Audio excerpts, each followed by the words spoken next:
मान्छेमा ग्याप त्यति नै हुन्छ हैन त्यसलाई नै त्यो स्पेसिङले पनि के गर्छ थाहा लाग्छ कि यो फौजीहरु हिँडिरहेछ आर्मीहरु हिँडिरहेछ भनेर थाहा लाग्छ हैन hello guys welcome to my new blog अनि आज चाहिँ म एनसीसी ड्रेसमा छु किनकि आज चाहिँ हामीलाई एनसीसी युनिफर्ममा आउनु भनेको छ र प्रपर एनसीसी युनिफर्ममा त्यही भएर कलेज जाँदै गरेको र यहाँ पछाडि चाहिँ कहाँ गयो यो बहिनी आउँदैछ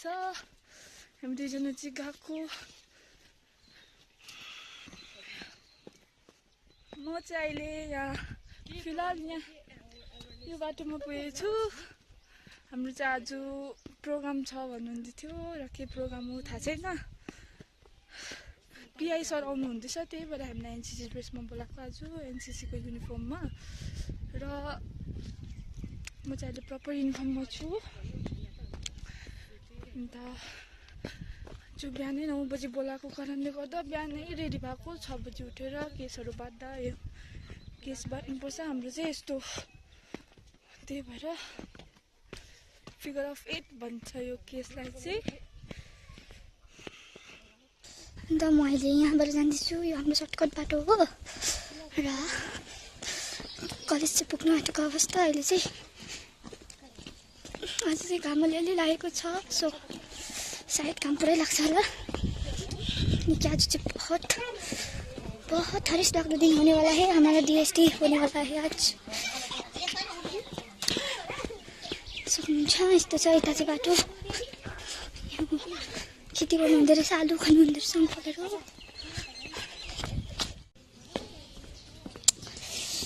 सो गाइस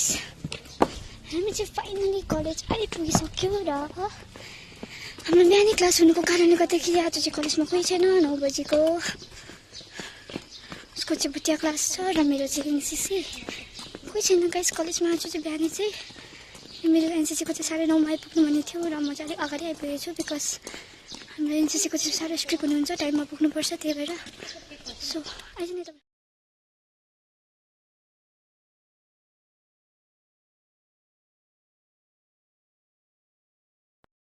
सो गाइस म चाहिँ कलेजभित्र पुगिसकेँ र अहिले चाहिँ कोही आएको छैन सो म अहिले चाहिँ भुटिया क्लासमा बस्दै गर्छु बिकज मलाई बाहिर घुमिबस्नु पुरा अप्ठ्यारो लाग्छ एक्लै छु र त्यही भएर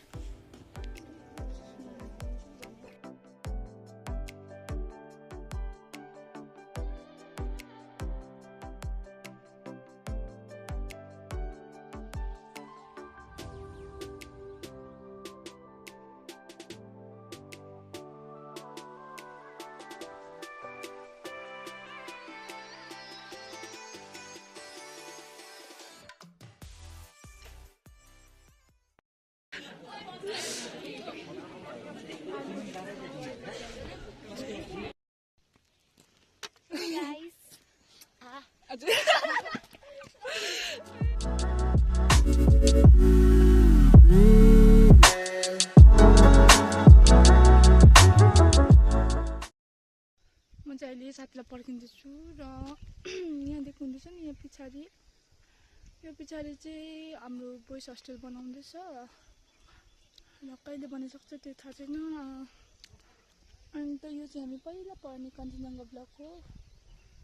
र कञ्चनजङ्घा ब्लक भन्थ्यो अहिले चाहिँ हामी नयाँ कलेजमा सिफ्ट भएको कारणले गर्दा यहाँ पढेको छैनौँ अहिले यहाँ सायद गर्ल्स हस्टेल बनाउँछ भन्ने जस्तो लाग्यो र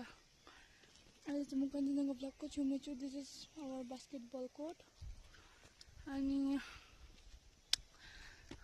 देख्नुहुँदैछ म अहिले यहाँ छु यहाँ तल देख्दै गरेको हाम्रो कलेज हो आज म रुम जाँदै गएको र म तपाईँहरूलाई मेरो रुम देखाउन चाहन्छु आज चाहिँ हेर्न सक्नुहुन्छ ऊ माथि पर्खिँदैछु मलाई चाबी उसको माथि र मसँग जानु पर्यो आज मेरो रुममेट चाहिँ हो हेर्न सक्नुहुन्छ म जस्तै छु ल्युती म जत्रो चाहिँ छैन म त अलिक सानै छु भन्न के क्लास भयो आज तिम्रो मजा आयो मजा आयो